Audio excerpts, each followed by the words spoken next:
The Little Prince. Chapter 14.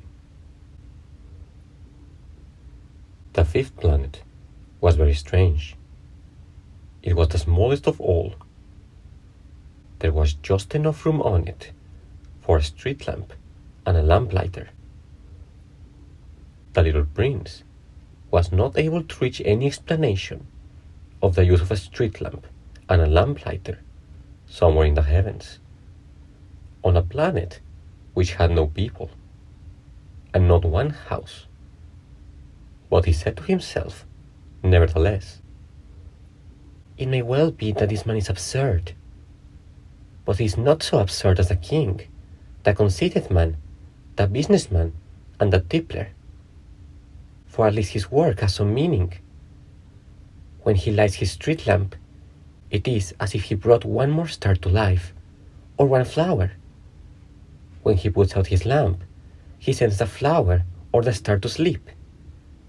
That is a beautiful occupation, and since it is beautiful, it is truly useful." When he arrived on the planet, he respectfully saluted the lamplighter. "Good morning. Why have you just put out your lamp?" "Those are the orders," replied the lamplighter. "Good morning." "What are the orders?" "The orders are that I put out my lamp. Good evening." And he lighted his lamp again. "But why have you just lighted it again?" "Those are the orders," replied the lamplighter. "I do not understand," said the Little Prince. "There is nothing to understand," said the lamplighter. "Orders are orders. Good morning." And he put out his lamp. Then he mopped his forehead with a handkerchief decorated with red squares. I follow a terrible profession. In the old days, it was reasonable. I put the lamp out in the morning, and in the evening, I light it again. I had the rest of the day for relaxation, and the rest of the day for sleep."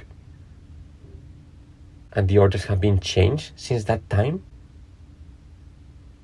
"The orders have not been changed," said the lamplighter. "That is the tragedy. From year to year, the planet has turned more rapidly, and the orders have not been changed." "Then what?" asked the Little Prince. "Then the planet now makes a complete turn every minute, and I no longer have a single second for repose. Once every minute, I have to light my lamp and put it out." "That is very funny. A day lasts only 1 minute here where you live." "It is not funny at all," said the lamplighter. "While we have been talking together, a month has gone by." "A month?" "Yes, a month. 30 minutes, 30 days. Good evening." And he lighted his lamp again. As the Little Prince watched him, he felt that he loved this lamplighter, who was so faithful to his orders. He remembered the sunsets which he himself had gone to seek in other days, merely by pulling up his chair, and he wanted to help his friend. "You know," he said, "I can tell you a way you can rest whenever you want to." "I always want to rest," said the lamplighter. "For it is possible for a man to be faithful and lazy at the same time." The Little Prince went on with his explanation. "Your planet is so small that 3 strides will take you all the way around it. To be always in the sunshine, you need only walk along rather slowly. When you want to rest, you will walk, and the day will last as long as you like."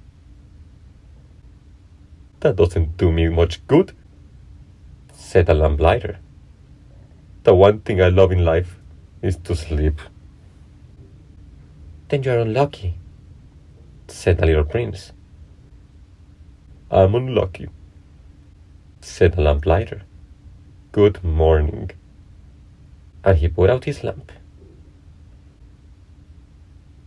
That man, said the little prince to himself as he continued farther on his journey.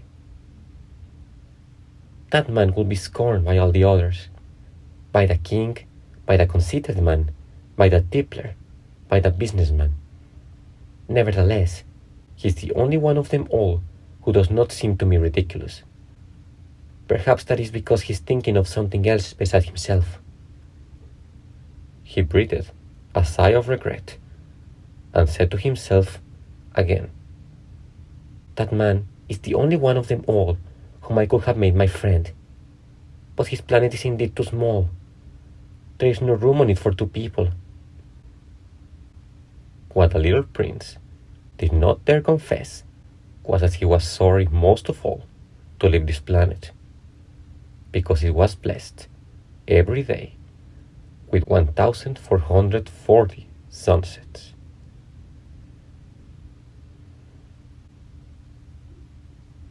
Thanks for listening.